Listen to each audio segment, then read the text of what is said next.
We are continuing today with the Yeshe Lama text. We've completed the other texts for our class, and so now we are looking at the part of the text that deals with those who have middling faculties. And this primarily focuses on the Bardo, but as a part of that, it's relating how the practices of Trekcho and Togal tie into the experience of the Bardo. So there's a direct connection then with what we have been studying. So continuing with our oral transmission at the middle of page 175, moreover, it states in the clear expanse, at this time, fortunate child, 9 states of clairvoyance will arise. And clairvoyance would be considered an ordinary city, ordinary and extraordinary cities. And this would be ordinary cities, which he goes on to explain a little bit more. Thus, as stated, if one thinks carefully, one will understand that the states of clairvoyance are not other than the magnificent potential energy of the great visions of spontaneous presence. Okay, so these are none other than that. So that relates to Togal. Generally, here, the way of internalizing the 5 states of clairvoyance and the 6 stages of pure recollection is according to the wisdom intent of the great commentary called the Precious Golden Rosary. Based on that, pure recollection initially occurs as stated in the sun and the moon. So now he goes through and lists each of those.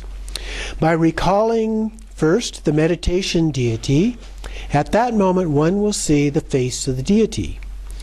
Second, by recalling all the paths, one will achieve mastery in the Bardo of the nature of phenomena.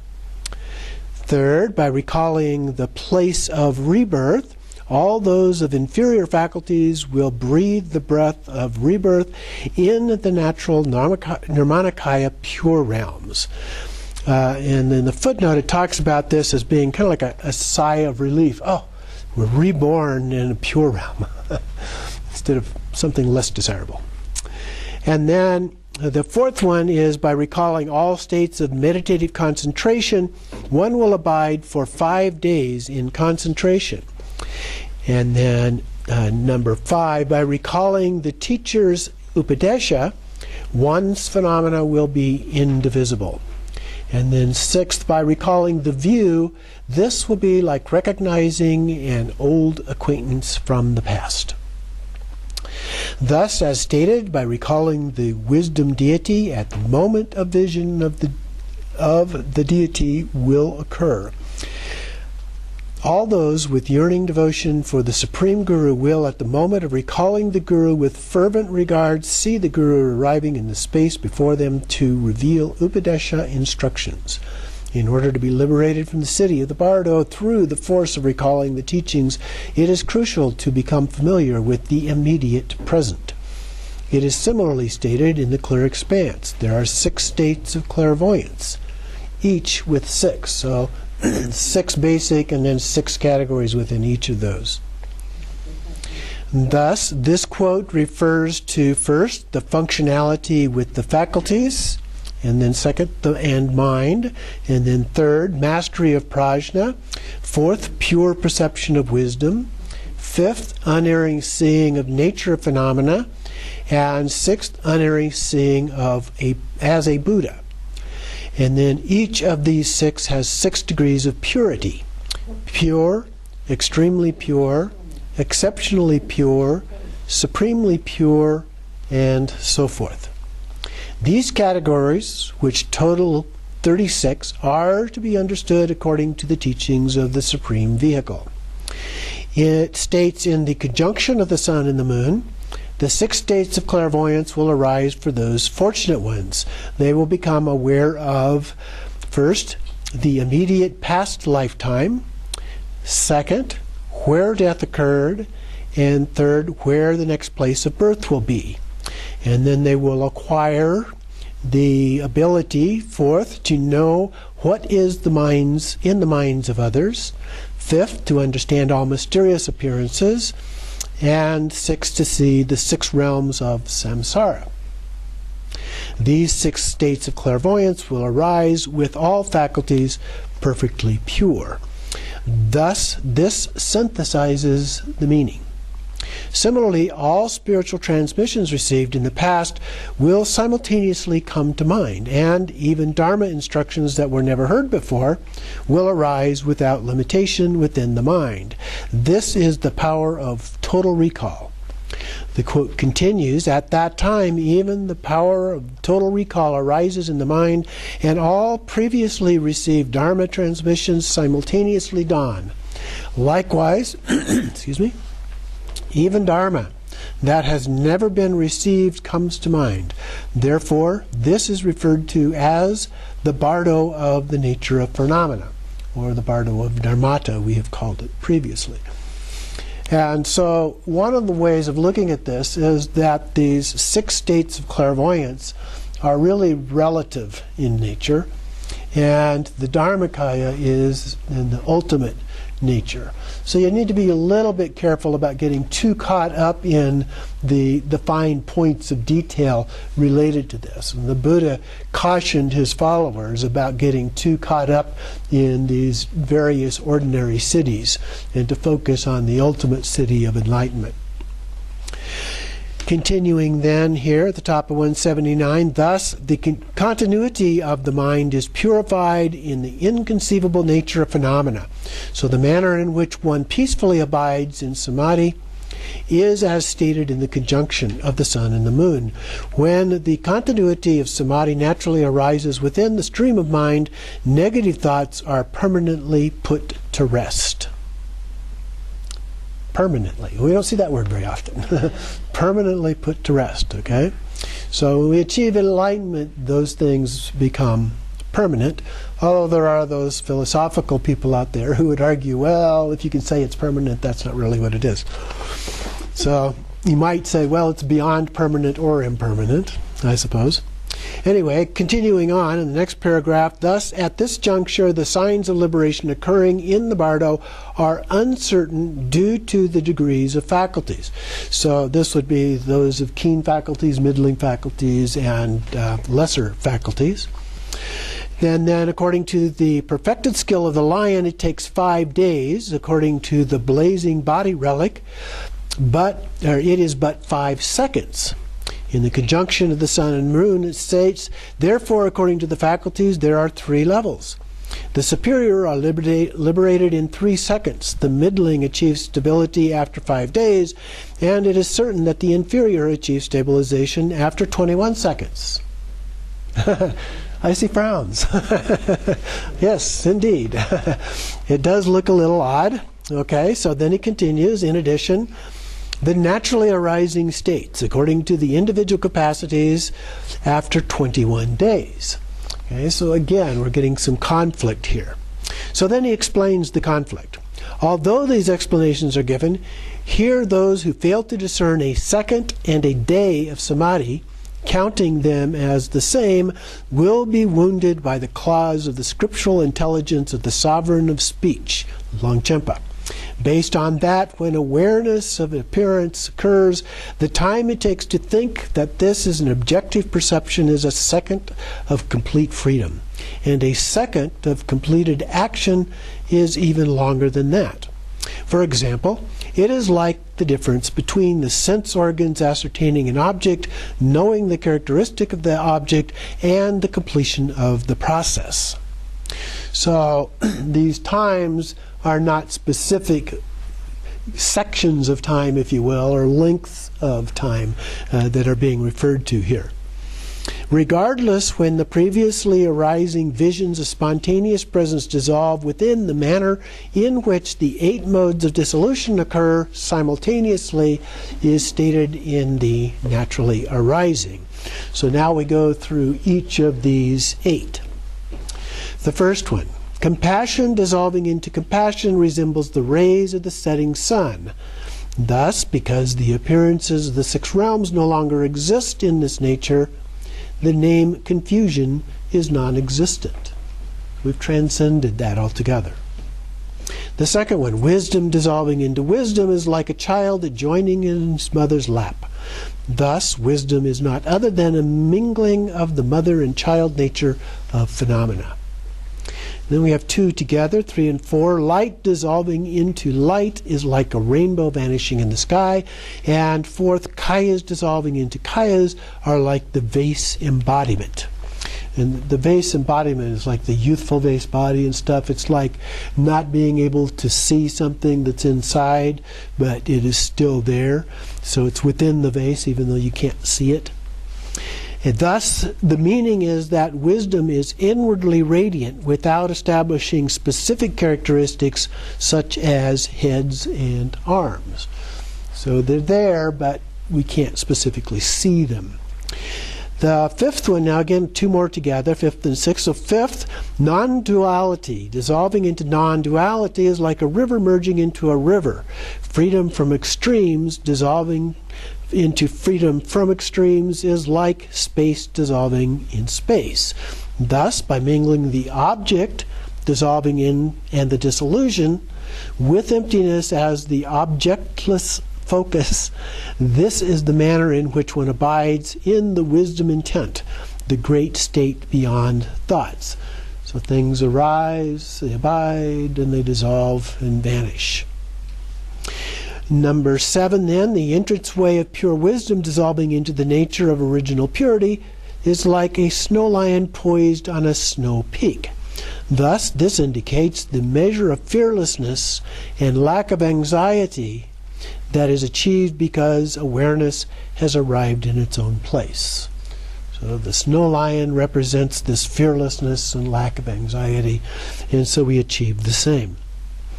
And then finally, number 8, the impure entranceway of samsara dissolving into the entranceway of pure wisdom is like gathering up the ropes that stake down a tent.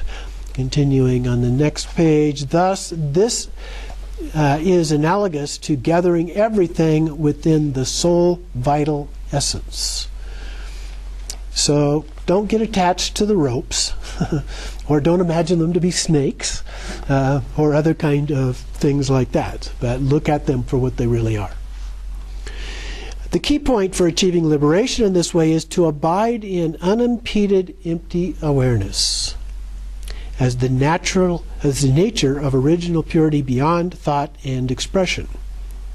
Having actually realized the ultimate ground of liberation, it is then necessary to encounter that which already is, decide on that alone, and have confidence within liberation.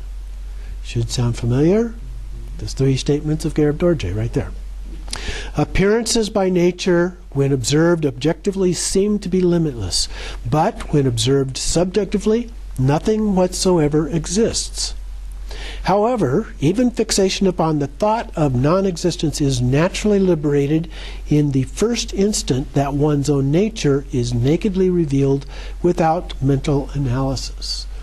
So when we're able to stay in that state with pure view without engaging in analysis, okay, then we transcend the problems that arise associated with all of those kinds of thoughts.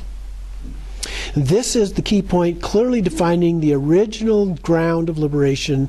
In whatever way compassion engages with objects, do not try to stop this pursuit or hold this within.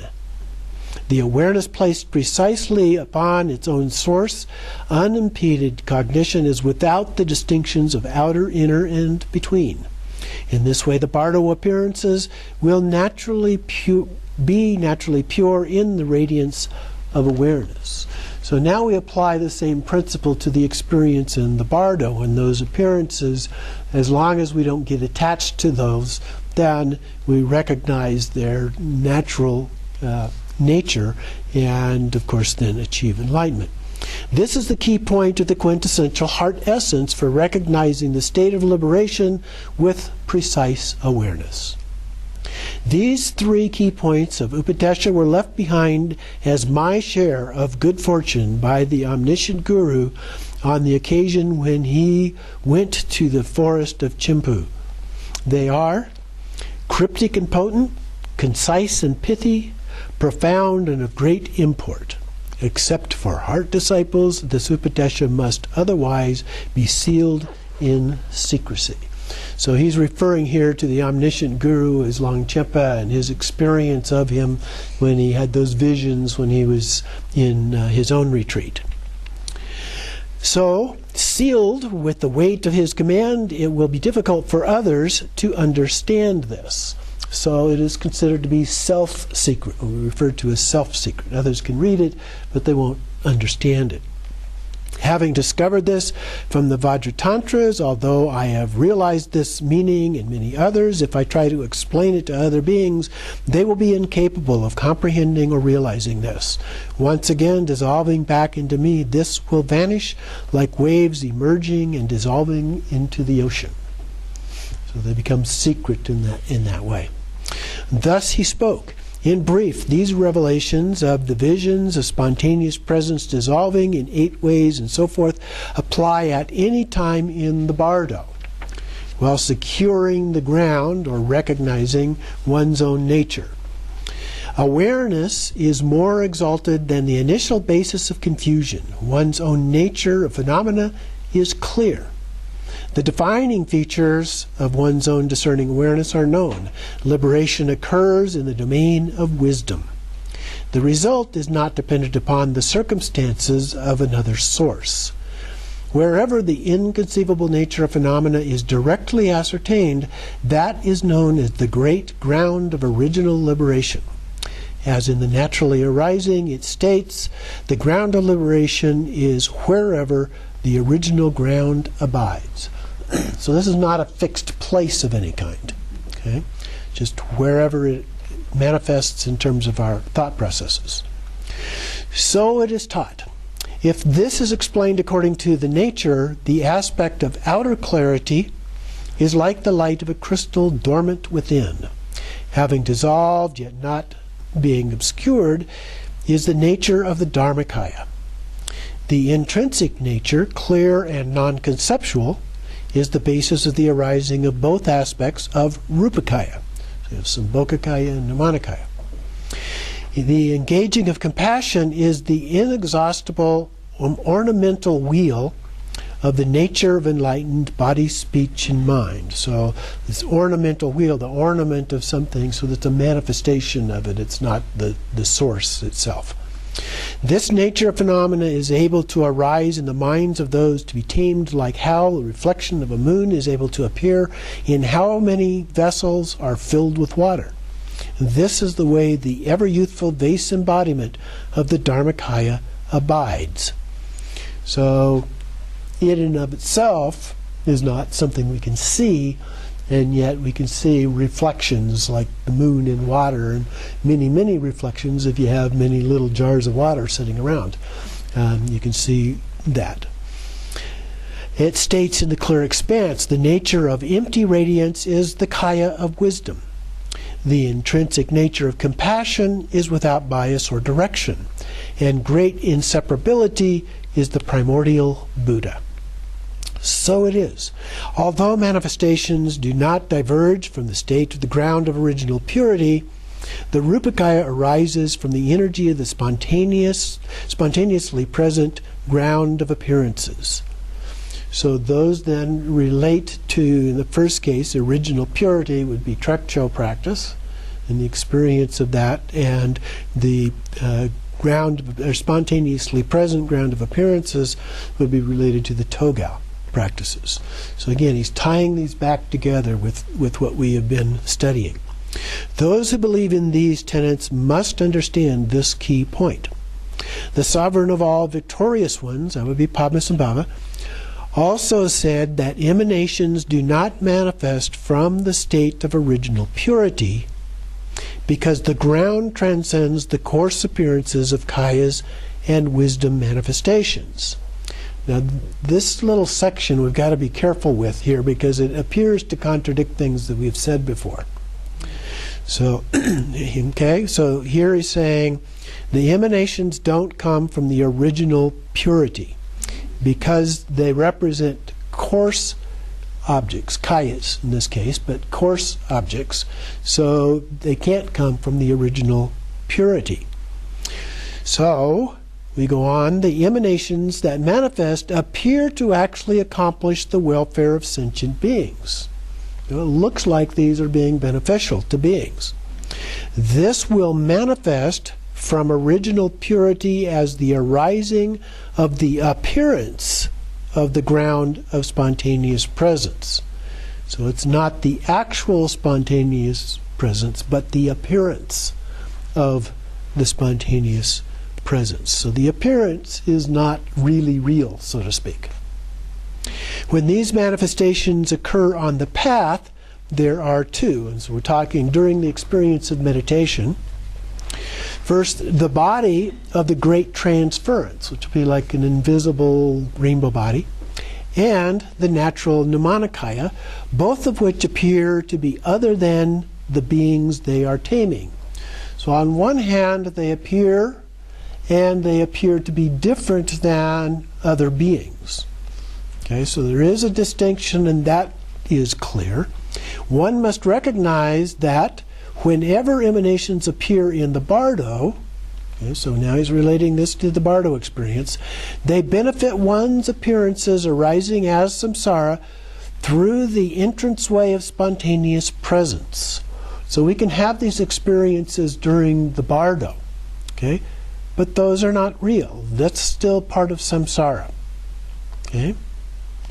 Although the purpose of being seems to be accomplished even in the dream state, so comparing the bardo with the dream state here, it occurs merely as one's own appearances without actually benefiting others. So in the bardo or in the dream state, these things appear, but they're not actually benefiting anyone other than ourselves.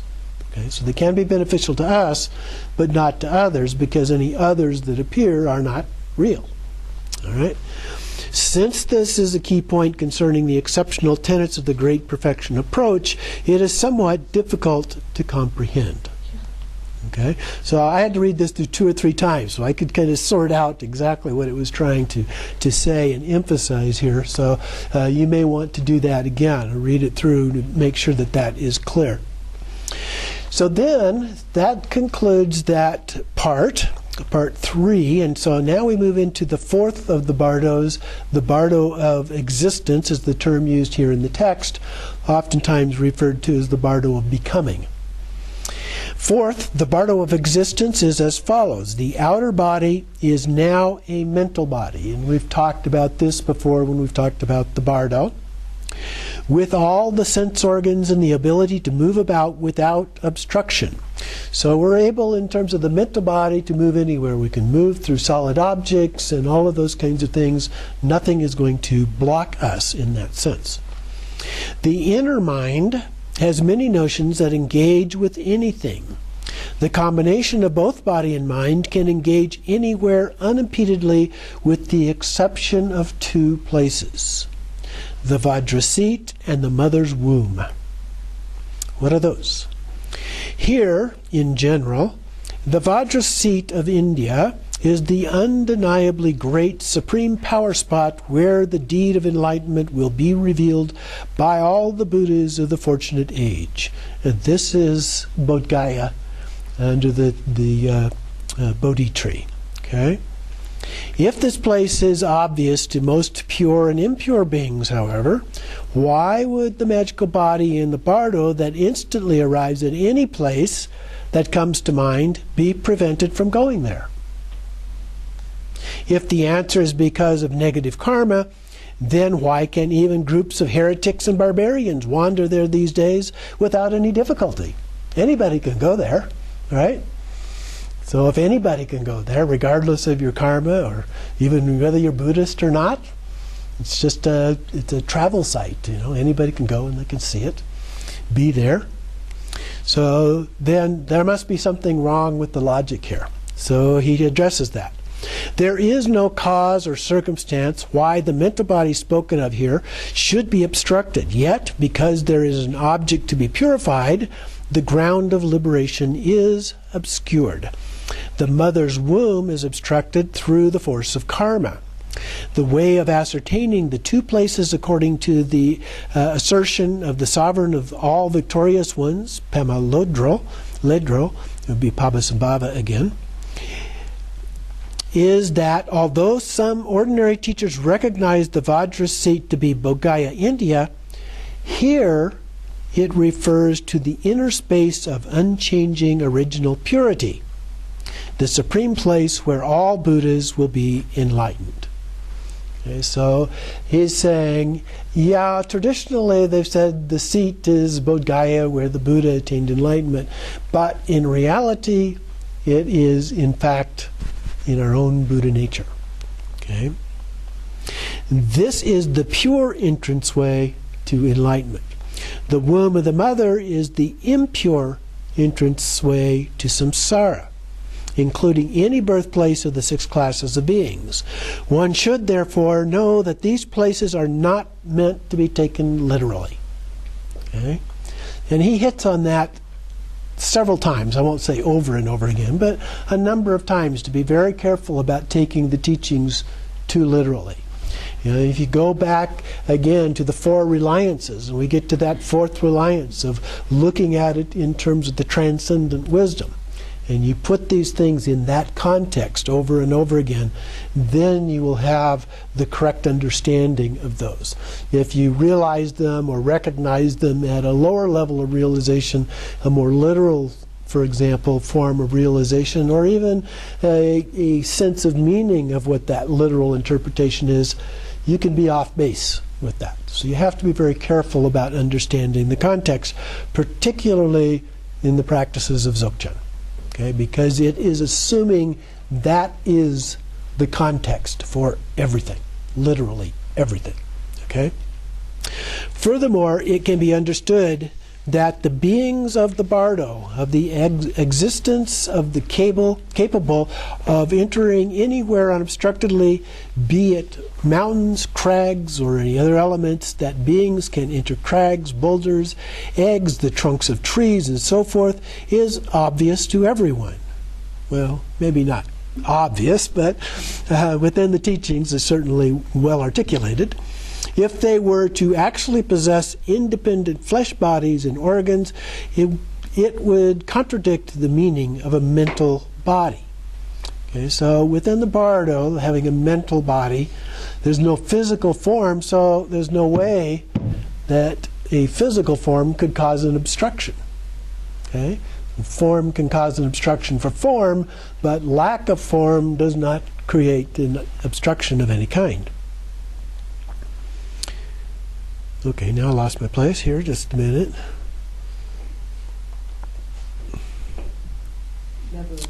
The mental bodies, okay.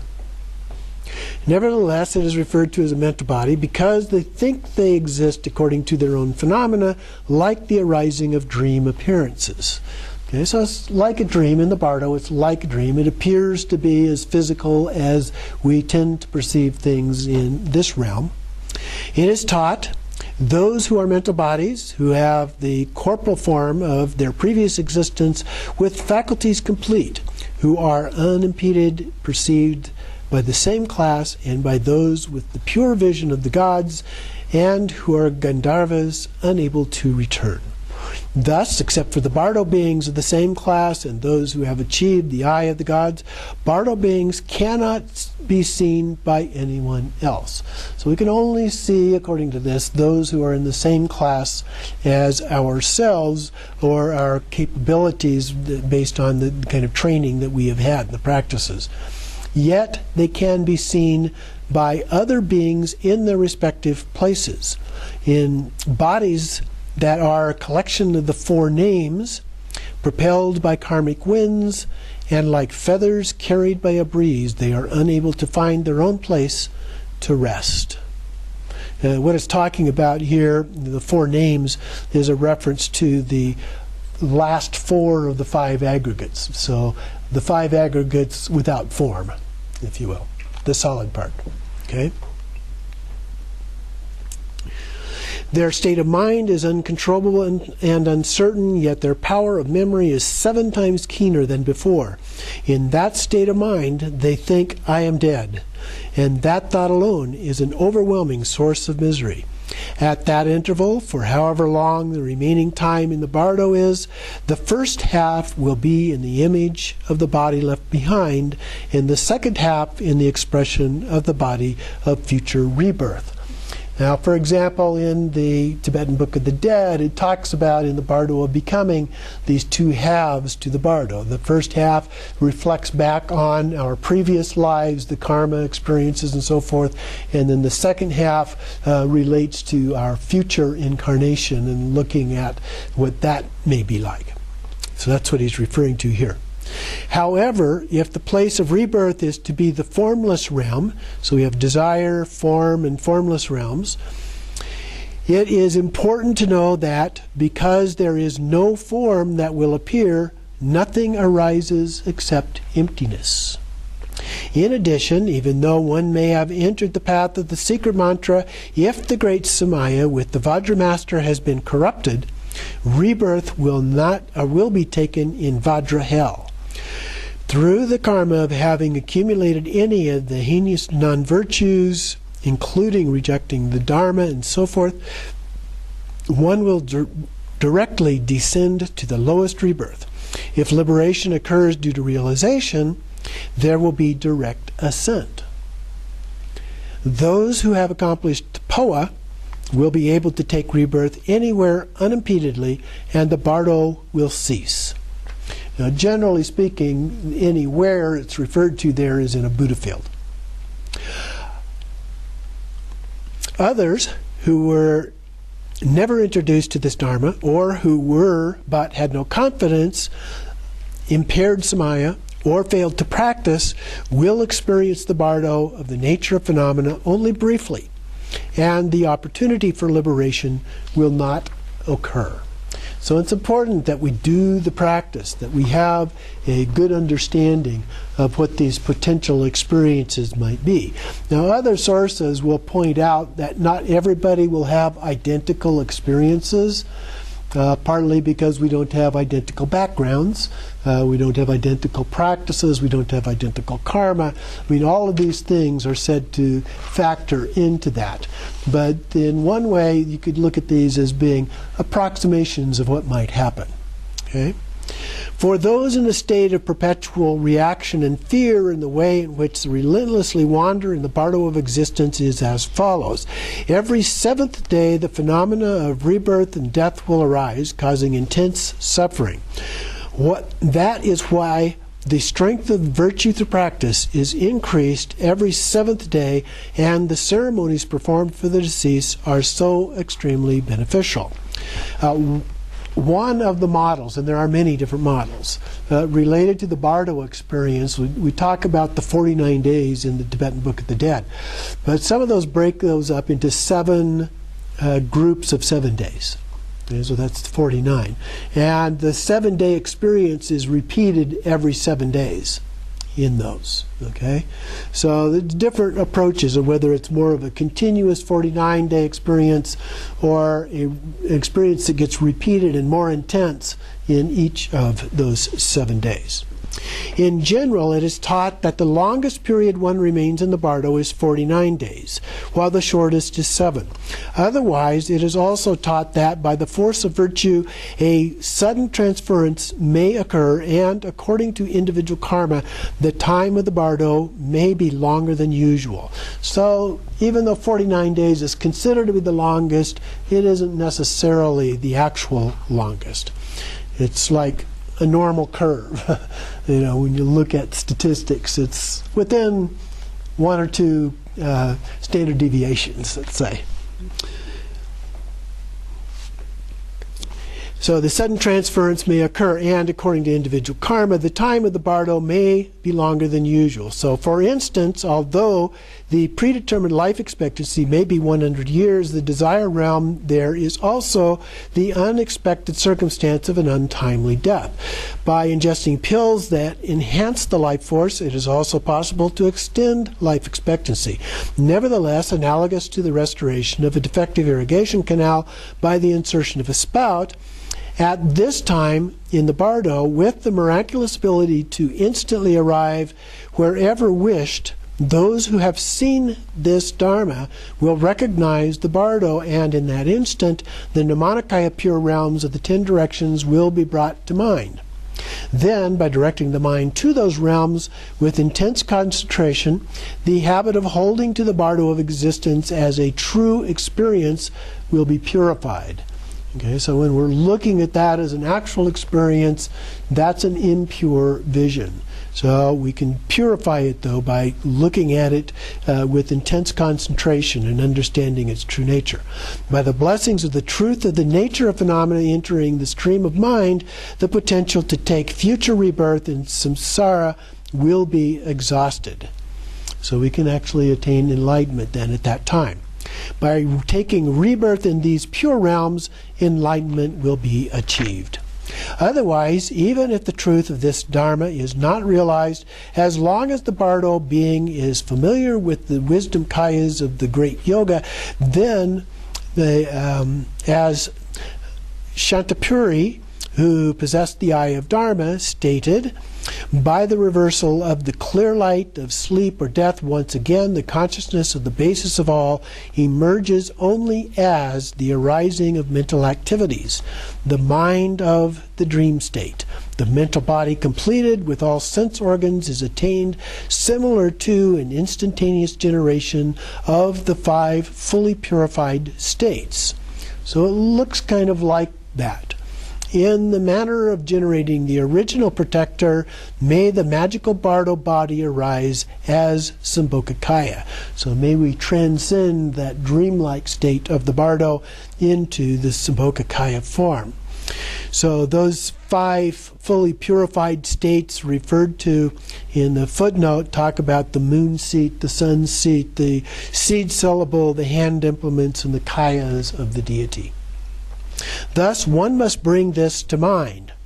At this point, for those who lack freedom, the signs that indicate a connection with the negative rebirth must be severed, as stated in the conjunction of the sun and the moon.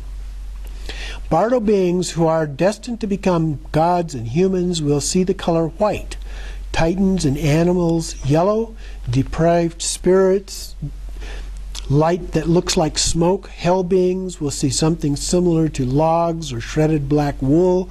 Otherwise, animals will see what looks like blood, and Titans, downpour of rain.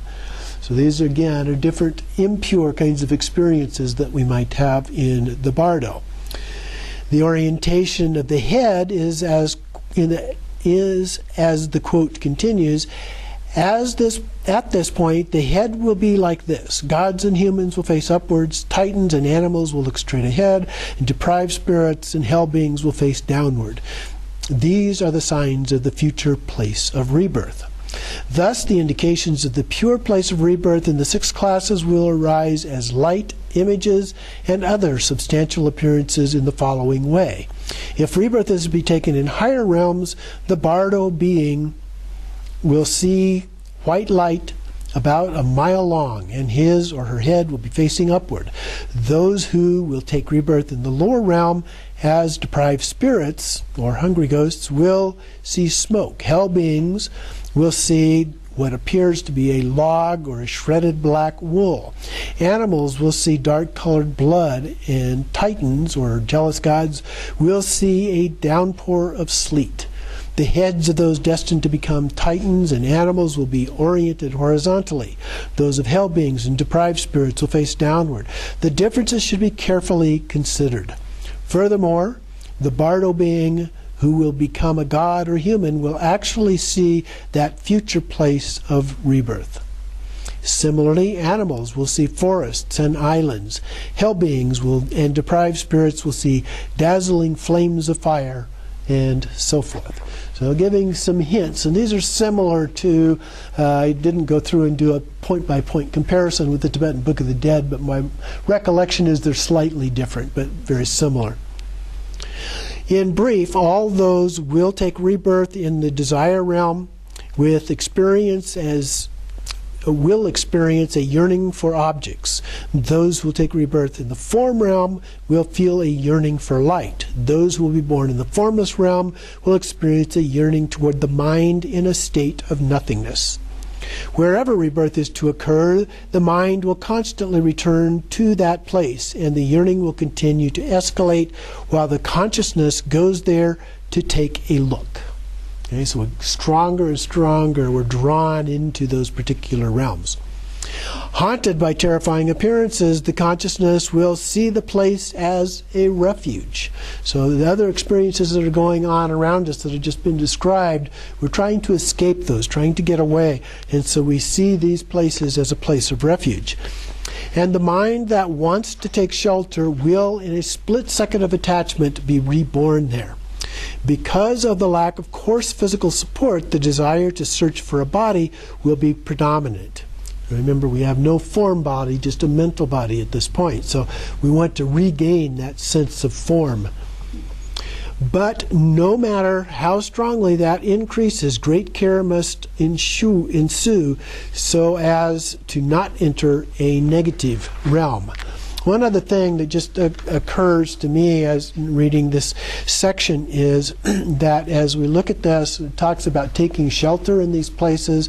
I've not seen this in any of the texts, but it seems natural because we take refuge all the time when we practice, right? That would be a thing that we should be bringing up as we go through the Bardo experience over and over again, is taking refuge in the Buddha, even take refuge in the Dharma and so forth, as opposed to taking refuge in these other things that appear to us. So just a thought I thought I would share. Continuing then on the top of 195, concerning the shortcomings of the future place of rebirth, in many of the commentaries written by well-known scholars and accomplished masters, they do not explain that the signs just mentioned pertain to the future rebirth, but rather are signs that occur after conception, such as gods feeling that they are in a celestial palace, Titans in a wheel of light, humans in a lovely dwelling place, and so forth. Understand that this is incorrect. Okay, so Jimmy Lingpa is not agreeing with this. It states in the conjunction of the sun and the moon, a fire wheel, a rainstorm or coldness, mist, many people noisily crowded together, a temple or a multi-level house, and a tall house being constructed will be seen. Those destined for the lower realms will see a thatched hut, a hole that dead ends, and a dry well. These are signs that the womb will be entered. Although wishing to proceed, the consciousness is sealed, trapped, and obstructed. So he's reciting that as an example of a text that says these are things that happened before the actual rebirth. Thus, this clarifies that point. Similar explanations given in the ocean cloud banks by the omniscient one, again Longchenpa, tend to follow the works of previous scholars. Nevertheless, just as there are differences in the realization and abandonments while traversing the grounds, according to the perfected Upadesha of the precious treasure of the Supreme Vehicle, whose assertions of previous scholars are not accepted in the same way. Furthermore, according to some other explanations, if rebirth is to be taken in the eastern continent, the form of a goose will become apparent. If in the northern continent, a fish. If rebirth is to be taken in the western continent, a cow. And if in the southern continent, the consciousness will see male and female copulating. The best practitioners will abandon attachment, aversion, and jealousy and train to see that those appearances have no true inherent existence. And that's what we've been talking about over and over and over again. So that should be a key part of your practice. Middling practitioners will recall the practice during the time of the empowerment and meditating upon the guru or meditation deity in union with the consort. By experiencing the secret empowerment, will embrace the path of empty bliss through the prajna empowerment, the wisdom empowerment. If they lack this potential, then in accordance with the teachings of the sutra classifications of bodhisattvas, they will rely on the antidotes for reversing fixation, such as the 9 states of impure recognition towards desire and the rest. So he's referring back to the various practices that one would do. Bodhisattva practices for those practicing that path, the Tantra practices for those doing that path, and so forth. By bringing the pure realms to mind, the entrance to the womb will be blocked, and miraculous rebirth will occur within the heart of a lotus flower in the realms such as manifest joy, great bliss, and others. So these are the pure realms of the Buddhas. And so we can potentially be reborn in those states. Although possessing weak diligence and considered to be of inferior faculties from the standpoint of prajna, those who are able to recognize the key point of the path will seek rebirth in the support of the 6 elements. A human rebirth in the southern continent, which is an exceptional support for attaining cities. So if all else fails, being reborn again in the human as a human in the southern continent is associated with the human realm would be an acceptable way. And of course, the other one is for those who are bodhisattvas. They go there directly, immediately, to be reborn to help beings over and over again without actually going through the bardo. The way one enters a womb endowed with the 5 glorious personal endowments and the 5 precious circumstantial endowments, as Shantaputri states, the way of the bardo body enters the mother's womb is first enter the body of the protector Akshobhya. Through the generation of Vajra mind and the body's arrangement as a mandala, the 3 doors are purified and blessed. So entering the womb as a mandala, basically. Okay. Meditating on the arrangement of the 3 sattvas, the desirable qualities of the consort are partaken of. Through familiarity during the time of being awake, birth, death, and the bardo, may the Nirmanakaya rebirth be achieved. Thus, by gaining familiarity with this meaning at the present time, apply it when the time arrives. So by doing it, we become familiar by doing the practices in this lifetime. And then when the time arrives, we can apply it. For inferior practitioners of the lowest capacity who have no dharma habit, it is as stated in the Tantras. For instance, like dry grass caught by fire, like being sucked into quicksand, or tricked and trapped like a bird who alights on the ground in pursuit of food. The consciousness is powerlessly trapped through its own attachment. So again, it's the attachment. It's not the things that are going on out there, but it's our attachment to them that entraps us.